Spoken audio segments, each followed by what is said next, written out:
런던의 어느 거리. 인생이 끝났다고 믿었던 한 남자 앞에 한 마리 고양이가 조용히 다가왔습니다. 말도 없고 가진 것도 없는 둘은 그렇게 서로의 마지막이자 유일한 희망이 되었죠. 조용한 고양이 한 마리가 어떻게 한 남자의 인생을 완전히 바꿔놓았는지 오늘 그 이야기를 전해드릴게요. 제임스는 런던의 거리에서 기타 하나로 생계를 이어가는 거리의 연주자였습니다. 부모와는 오랜 시간 연락이 끊겼고 과거의 마약 중독 후유증에서 완전히 벗어나지 못한 채 재활센터에서 생활하고 있었죠. 그의 하루는 늘 똑같았습니다. 이른 아침 사람들보다 먼저 깨서 공용 화장실에서 대충 씻고 손에 낡은 기타를 쥔 채 거리로 나서는 일. 바람이 차갑고 손끝은 굳었지만 그는 어쩔 수 없이 기타줄을 튕기며 멍하니 사람들을 바라봤습니다. 그의 노래에 발길을 멈추는 사람은 거의 없었고 가끔 몇몇이 던져주는 동전 몇 개가 하루 전부였죠. 매일같이 쏟아지는 비, 냉담한 사람들의 시선, 텅 빈 거리에서 노래를 부르며 하루하루를 버티는 삶.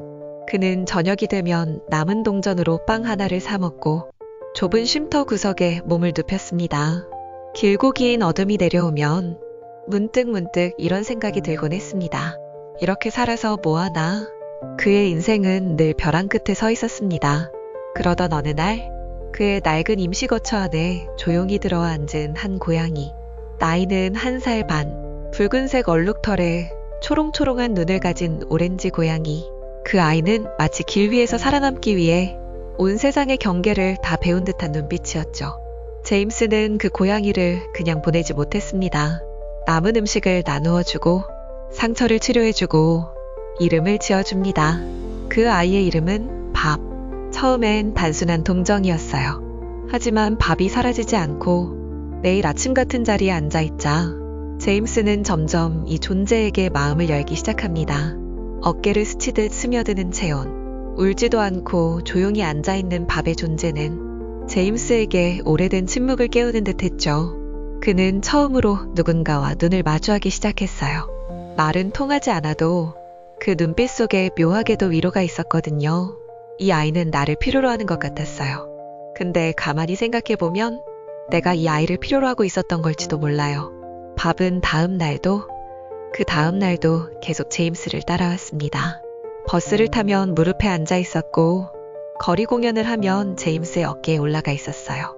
그들의 모습은 지나가는 사람들의 마음을 움직였고 거리에서 노래를 부르던 제임스에게 처음으로 진심 어린 동전이 들어오기 시작했어요. 사람들은 말했어요. 저 고양이 항상 그 사람 어깨에 있어. 점점 더 많은 사람들이 제임스를 알아보기 시작했고 누군가는 커피를 건넸고 누군가는 사진을 찍어 SNS에 올렸어요. 제임스는 혼란스러웠지만 어깨 위에 따뜻한 무게에 위안을 느꼈습니다. 밥은 제임스가 노래를 부를 때 가만히 앉아 있었고 가끔 고개를 갸웃거리거나 사람들을 뚫어져라 쳐다보았죠. 사람들은 웃으며 돈을 놓고 갔고 제임스는 처음으로 음악이 누군가에게 위로가 되는 느낌을 받았어요. 어느 날은 누군가 도시락을 건넸고 또 어떤 날은 어린아이가 고양이를 쓰다듬으며 이렇게 말했어요. 얘랑 같이 다니니까 아저씨도 행복해 보여요. 제임스는 그 말을 듣고 한참 동안 아무 말도 하지 못했어요. 그리고 생각했죠. 내가 이렇게 웃을 수 있었던 게 언제였더라? 제임스는 밥과 함께 다니는 걸 선택했습니다. 하지만 삶은 그렇게 쉽게 변하지 않았어요. 제임스는 여전히 마약 중독자로 낙인 찍혀 있었고 사람들의 시선은 호기심 반, 경계 반이었죠. 재활치료를 위해 방문한 병원에서는 밥이 위생상 이유로 병원 출입이 어렵다며 제지당했고 밥은 건물 밖에서 몇 시간을 추운 바닥에 앉아 기다려야 했습니다. 제임스는 진료를 받는 내내 밥이 눈을 밟혔어요. 병원을 나왔을 때 꼬리만 흔들며 반기는 밥을 보며 가슴이 저릿했죠. 거리에서는 점점 유명해진 둘의 모습이 사진으로 퍼지기 시작했어요. 사람들은 사진을 찍기 위해 몰려들었고 어떤 이들은 동물학대라고 욕을 하기도 했습니다. 밥을 상업적으로 이용한다는 비난, 제임스가 여전히 마약을 하고 있다는 루머, 그리고 늘어난 관심 속에서 느껴지는 부담, 그 모든 것이 다시 제임스를 무너지게 만들고 있었죠. 밤이면 술을 찾게 되었고 텅 빈 방 안에 앉아 머리를 쥐어짜며 울기도 했습니다. 하지만 그 옆엔 언제나 밥이 있었어요. 조용히 그의 무릎에 몸을 말고 누워 말없이 함께 있어 주었죠. 밥을 지키기 위해선 더 강한 사람이 되어야 했습니다. 마약에 대한 유혹, 외로움, 세상의 시선. 제임스는 다시 그 어두운 감정에 빠져들기 시작했어요. 재활센터에서도 점점 말을 아끼게 되었고, 음악은 더 이상 손이 가지 않았어요. 그의 눈은 점점 다시 어두워졌고, 밥과 함께 나가던 거리 공연도 줄어들었죠. 몸은 점점 지쳐갔고, 밤이면 다시 그 옛날 기억이 떠올랐습니다. 텅 빈 거리, 비를 맞으며 불러도 아무도 들어주지 않던 노래. 그는 한참을 고민했어요. 그냥 다 포기해버릴까? 하지만 그 순간에도 밥은 조용히 그의 어깨 위에 있었죠. 비 오는 날 우산 하나 없이 함께 젖은 채 걷던 그 순간. 밥은 말하지 않았지만 그 눈빛이 말하고 있었어요. 괜찮아, 넌 혼자가 아니야. 제임스는 결심합니다. 완전히 끊겠다고. 정말 새로운 삶을 살겠다고. 그는 일단 밥을 위해 더 나은 공간을 찾기로 했어요. 날이 추워지고 있었고 밥이 더 이상 거리에서 자도록 둘 수 없었죠. 소박한 방 한 칸짜리 월세방을 구했고 밥을 위한 작은 담요와 사료를 준비했어요. 하루하루가 조금씩 달라지기 시작했죠. 그는 자신의 이야기를 써보기로 했습니다.